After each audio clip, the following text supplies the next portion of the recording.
and welcome to another edition of Clincheck Theater Thursday. I am your host, Dr. David Geller, and today we have a fascinating Clincheck. All right, check it out. We got a diastema case over here in a Class IIIish situation. We're just a little bit of Class IIIish. Basically, those lower teeth are further out than the upper teeth are. If we take a quick look at the Bolton analysis, it's not much. The mandibular is a little bit, tiny bit bigger, 0.71. Those teeth are. The reason why these diastemas here is because we're a little bit of a Class 3. So if we're going to close this space, what we're going to need to do is we got to get these lower teeth out of the way. So we got to IPR those lower teeth, get them out of the way. A little bit of rotation of these two anterior teeth, a little bit of what we call crown angulation will help us. Now here's what I want to focus on. The major mistake here is you could just take a look at these teeth and these two central incisors look giant. What we want to do is we want to intrude the central incisors. We want to intrude the central incisors, get them up and out. The higher they are, the better they will close and the more overjet. But this tooth over here, this attachment is an extrusion attachment. We don't like an extrusion attachment. I don't want to pull that lateral down. No, I get it that there's a discrepancy from here to here and from here to here, but let's call a spade a spade. I don't want to extrude those anterior laterals. Look at that lateral. I don't want to extrude the laterals at all. What I want to do is I want to jam up the central incisors. And when we jam up the central incisors, so I want everybody to match that. That's what we're going to do. Let's go to modified plan 2. Here's what we're going to do. Let's see what happens. So we're going to take those lateral incisors and we're going to change their extrusion to 0. And then we're going to throw everything we have at intruding those lower anteriors. All right, I'm going to hit the lateral thing. Right here it says that it's extruding 0.5. I'm going to change that to 0. I don't want that tooth intruding at all. I'll take this guy. He's extruding 0.2. That's under the threshold. That's why I didn't get the extrusion attachment. I'll make her 0 as well. All right. Now I want to take these guys and I'm going to jam them up much more till they kind of match that lateral incisal edge. I'm doing this kind of by eye.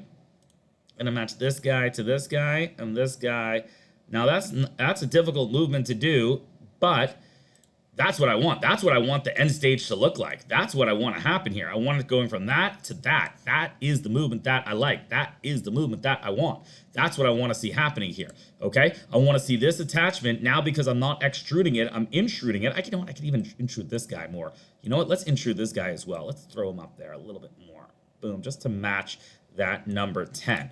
Okay, this looks a lot better to me and a solution like that. Plus, I think that diastema will close a lot tighter than in. This end result just looks a lot better to me.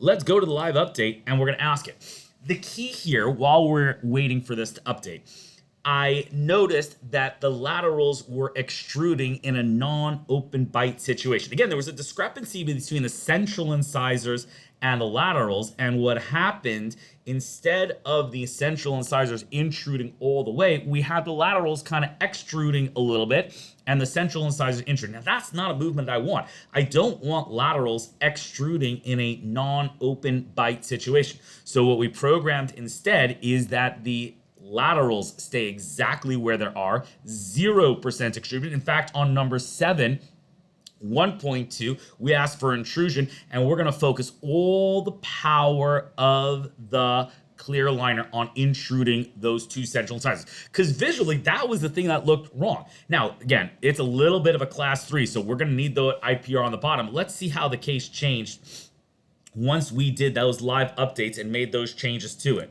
All right, let's take a look. See, that looks so much nicer. That looks so much better. And I got a little bit more overjet out of it. Let's compare treatment plan number 2 with treatment plan number 1, okay? So on the right-hand side is going to be treatment plan. I'm going to add to comparison. Now we're going to be able to look at these two guys at the end. Which one visually looks better to you? The new one where we focused all the power on intruding the central incisors, or this one where we extruded. Now, add to the fact this is an anterior interference waiting to happen. I extruded teeth that were kind of already in occlusion and pocked them in, and this one clearly is going to lead to an anterior interference. This one will have a much nicer result. So to summarize, always think about intruding the in teeth instead of extruding teeth that are already in occlusion. This has been a Clincheck Theater Thursday. I am your host, Dr. David Galler.